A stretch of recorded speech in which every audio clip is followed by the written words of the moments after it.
All right, so we're going to be looking at some SAT math practice questions that involve a calculator, basically part of the calculator section of the test. All right, so feel free to pause the video if you want to try the questions out on yourself. All right, let's begin. So the first question states that if a 3-pound pizza is sliced in half and each half is sliced into thirds, what is the weight in ounces of each of the slices? And where I know that 1 pound is 16 ounces. So it would be 3 times half. That would be my first step because we're finding half of 3, which is basically equal to 3 over 2. All right, and each half is sliced into thirds, so we're going to have to turn it to thirds. We know thirds is just 1 over 3. That's thirds. All right, so again, it's an of statement, so it would be 3 over 2 multiplied by 1 over 3. And that would give us an answer of 3 over 6. Okay, so now we have this in pounds, and now we just need to turn this into ounces. So to turn it into ounces, we just multiply it by 16. So 3 over 6 multiplied by 16 over 1. 3 times 16 is a value of 48, and then 6 times 1 is a value of 6. 48 over 6 is 8. So our answer is 8, which is C. And that's all solving this problem. All right, so for our next question here, this is practically really easy, so because we're starting with the easy questions, and we're going to slowly move on to the harder questions. So here we have a question that states the density of an object is equal to the mass of the object divided by the volume of the object.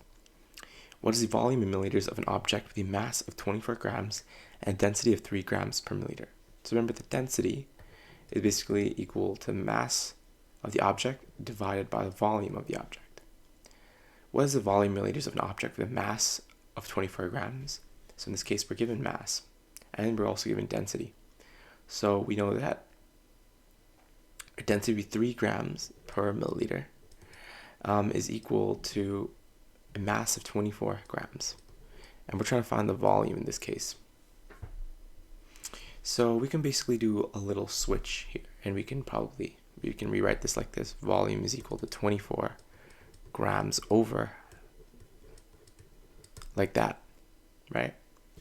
So then this is going to basically just switching it around, right? It would basically be this, the same thing like that, right? So this is basically equal to 24 over 3. You can use a calculator for this, which is equal to 8. You don't really need a calculator, but if you need it, this is a calculator section, so you can use a calculator. And the answer is 8. So we can just circle B here. And that's all solving this one. Ironically, a lot of these questions don't look like they need to be done with a calculator. But here we have a question that says in the xy plane, the graph of the function f has x-intercepts at -3, -1, and 1. So in that case, we can kind of just understand that our roots have to be x plus 3, x plus 1, and x minus 1. So wherever we find this, that would be a correct answer. So if we look here, nope, not this one. Not this one. This one, yep. So C is our correct answer for this one. So this question states, Jim has identical drinking glasses, each in the shape of a right circular cylinder with internal diameter of 3 inches. He pours milk from a gallon jug into each glass until it is full. If the height of milk in each glass is about 6 inches, what is the largest number of full milk glasses that he can pour from 1 gallon of milk? Note there are 231 cubic inches in 1 gallon. All right, so first things first, we know a glass is basically in the shape of a right circular cylinder. So we know the volume of a cylinder would be equal to pi r squared times the height. All right, and instead of radius, we're actually given the diameter. So therefore, if our diameter is equal to 3 inches, then our radius would equal 3 over 2 inches, or 1.5 inches. It just depends on how you would state it, right? Now we're just going to plug in what we know to find the volume, all right? So volume is basically pi. Pi can stay a constant, right? And your radius is just 3 over 2 squared times your height of, remember, 6 inches is the height. Okay? And this should give us our volume. Let's just plug it into our calculator here. So it would be pi multiplied by 3 over 2 squared multiplied by 6.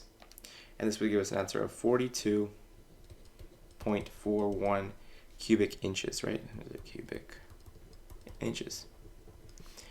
Now, if there are 231 cubic inches in a gallon, to see how many glasses we can fill, all we kind of have to do in this case is just do 231 divided by 42.41. All right, so if I have 231 cubic inches, so I'm not going to write the units for this, so 231 over a value of 42.41, this would give me an answer of 5.4. This isn't exactly, I can't round this up to 6 glasses, because it really isn't 6 glasses, it's just 5 glasses. So the answer is just 5 glasses. And we can just circle C. That's it, solving this problem. So here we have a very straightforward question. It says the mass of living organisms in a lake is defined to be the biomass of the lake. If the biomass in a lake doubles each year, which of the following graphs could model the biomass in the lake as a function of time? Note each graph below O represents 0, 0. Okay, so this is a constant linear increase, right? And it says it's doubling, so it's kind of exponential, right? None of these graphs represent exponentials except C, right? Because if I have, let's say, 2 organisms, it's going to double to 4, and then it's going to double to 8, and then 16, and then 32, right? So it's a huge increase. See, it's getting bigger and bigger and bigger, right? So it's definitely C, right? That's definitely not D, definitely not B, definitely not A. It has to be C. That's how you can solve this problem. Question states, in the figure above, the circle has center O and its radius 10. If the length of the arc AB, shown in bold, is between 5 and 6, what is one possible integer value of x? So I know that the length between arc AB is basically between 5 and 6. I'm going to actually choose like a number between 5 and 6. I'm going to choose, let's say, 5.1. It's between 5 and 6, so I can use 5.1. Now, if I know that radius is 10, I can find the circumference of the circle, right? So I know my circumference is equal to 2 pi r, right? So my circumference is going to be equal to 2 times pi times 10, all right? So in this case, my circumference is basically going to be equal to 62.83. All right? Now our next step in this case, if I know my circumference, right? If I know my entire circumference here, is to actually just divide it by a value of 5.1. Now ask me, why would I divide 62.83 by a value of 5.1? The reason for that is to see how many segments of like this BA can fit into the circle.